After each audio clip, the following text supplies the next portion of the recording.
নমস্কার বন্ধুরা, আমি আপনাদের astro friend doctor Shri Subrata. আর আপনারা দেখছেন আমার YouTube channel Shri Subrata astrological consultancy. সাপ্তাহিক রাশিফলের বিশেষ অনুষ্ঠানে আপনাদের জানাই স্বাগত।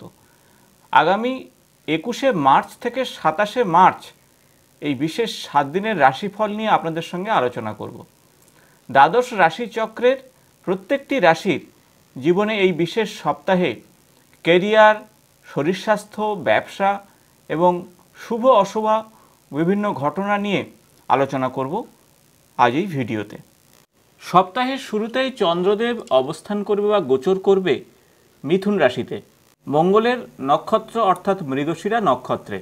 রাহু এবং সেই সাথে মঙ্গল একই সঙ্গে অবস্থান করবে বৃষ রাশিতে এবং বৃশ্চিক রাশিতে কেতু অবস্থান করবে। বৃহস্পতি এবং সেই সাথে শনিদেব একই সঙ্গে মকর রাশিতে, বুধ অবস্থান করবে কুম্ভ রাশিতে, শুক্রদেব এবং রবিদেব একই সঙ্গে মীন রাশিতে অবস্থান করবে।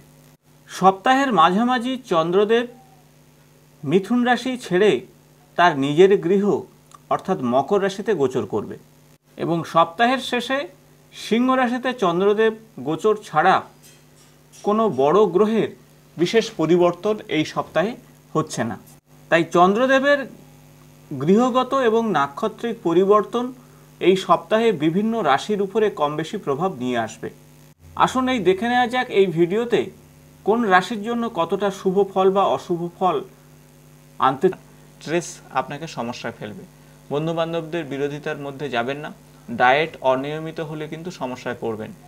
নিরামিষ আহার গ্রহণ করুন, পুষ্টিকর খাবার দাবার গ্রহণ করুন, সবুজ শাকসবজি অবশ্যই খান। 22, 23, 27 আপনাদের জন্য শুভ তারিখ হবে। হলুদ, লাল, সাদা বর্ণ আপনাদের জন্য শুভ।